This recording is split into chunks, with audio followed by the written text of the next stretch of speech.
I'm Dr. Parveen, and my topic is the role of echocardiography and other imaging modality in ARVC.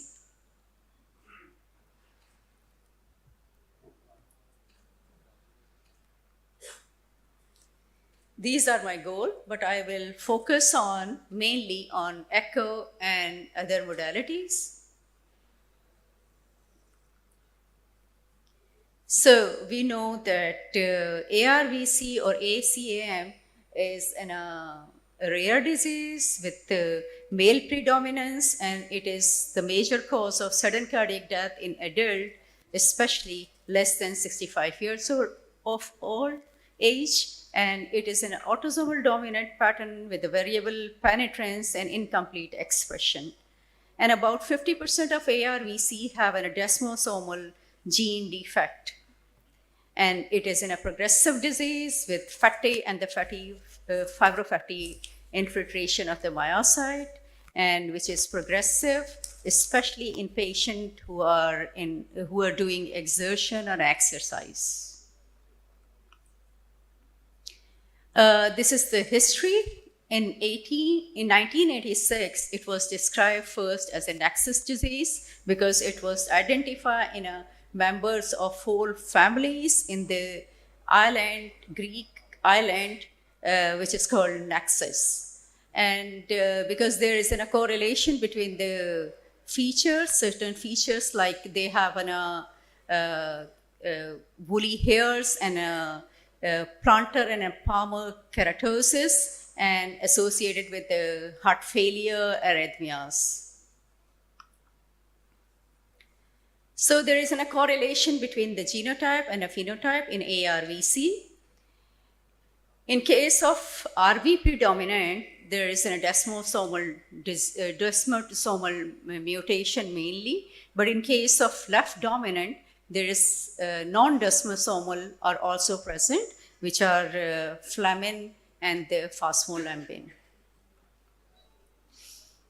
So we follow for the diagnosis a criteria which is called Revised Task Force Criteria of 2010, and we know it has many limitations.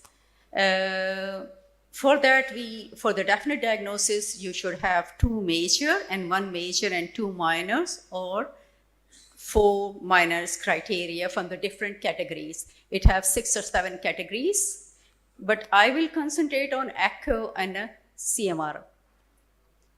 So in terms of echo, there will be a regional RV akinesia, dyskinesia, and aneurysm, and one of the following, which is RVOT dimensions in 2 views, which is short axis and parasternal long axis, and FAC, which should be less than 33%. And in case of MR, there should be regional akinesia, dyskinesia, or dyssynchrony RV contraction with one or another factor, which is the RV and diastolic volume, which is indexed by the body surface area, and the RV ejection fraction, which should be less than 40%. And there is also minor criteria, which are not going into detail. The additional features, additional diagnostic criteria in this ARVC is hypertrophied trabeculae or hyperreflected moderator band, decreased TAPC, and a peak S prime. And there is an intramyocardial fat infiltration in the RV valve, and LGE of RV valve, and the low peak systolic RV strain. And the emerging diagnostic criteria are under development, under investigation, and they are usually used in the research purpose. This is an echo, 4-chamber apical view showing hypertrophic trabeculae, and in the lower panel, there is a strain, RV and the LV strain. RV and LV strain has a specific importance because it tells you about the prognosis and also early detection in family screening. CT has a little role, but especially in those patients where there is a contraindication for CMR. CMR is the pivotal role, and we do the RV focus views, SSFP, and the LGE images. For SSFP, we take the stick of RV and then check the volume and ejection fraction. And also, we have at least 2 RVOT views, and we should have a rigorous LGE images for the hyperenhancement of fibrosis. This is an image of CMR showing accordion sign, which is actually a microaneurysm and the focal crinkling. And the lower panel show the hyperenhancement. This is a case of ARVC showing dilated RA and RV, and there is a TR and dyskinetic segment on the RV free wall, and the lower panel is showing hyperenhancement in LGE. This is a case of 19 years old male with a history of VT after a race, and the LGE show enhancement in the apicolateral left ventricular wall and so-called displaced triangle of dysplasia. I will tell you what is the triangle of dysplasia. But there are some certain challenging when you are diagnosed with the ARVC, especially in CMR. The challenging is because it is in a subjective assessment, and it is also the segmental wall motion abnormalities are usually certain, but to solve this problem, you have to assess the segmental wall motion abnormality in the triangle of dysplasia. Triangle of dysplasia is inflow and outflow, and also the apex, including apex, and it should be observed in more than one view. Considering the normal anatomical variant, it is also challenging. Tethering of the anterior surface of RV to the posterior surface of sternum and the focal area of pericardial thickening will cause or misinterpreted as dyskinesia. Pectus excavatum is another thing which not only distorted the RV, but also the apex is bulging, which is misinterpreted as an RV aneurysm, RV apical aneurysm, but actually it is a normal variant. Another is moderator band, which also causes bulging, and which is also misinterpreted. And so how you solve that? When there is a moderator band, there is a bulging, but the wall thickness is normal and there is a contraction. That's why you will say it's a normal variant, not an abnormal. And remember, hypokinesia does not fill the task force criteria. Then we have a butterfly apex, erroneously interpreted as a dyskinesia or aneurysm. And when the sinus of pulmonic valve is bulging during the systole into the RV, it is also misinterpreted. And the same is with the atria, RA, and the tricuspid annulus bulges into the RV during systolic phase, which is again misinterpreted as a dyskinesia or aneurysm. So there is a difficulty or challenging when you are characterizing the myocardial tissue, because RV is thin and it is near to the sternum. So actually they create a problem in diagnosis of fibrosis and fat.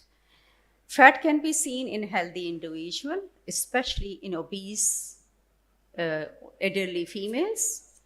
But the myocardium thickness of myocardium is usually preserved, or maybe increased thickness.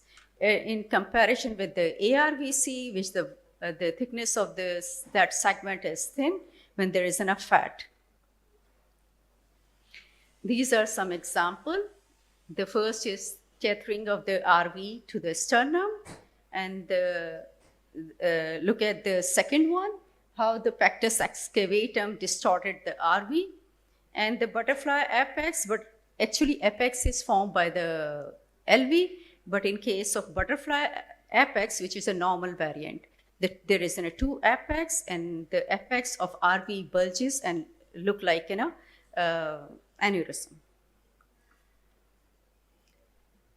Okay, these are the overlap diagnoses. I will discuss only 3 or 4.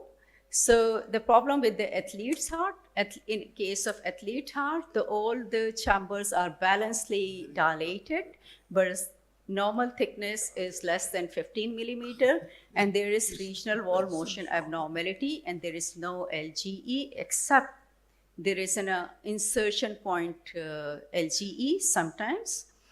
In case of sarcoidosis, predominantly LV is involved, and there is segmental wall motion abnormality.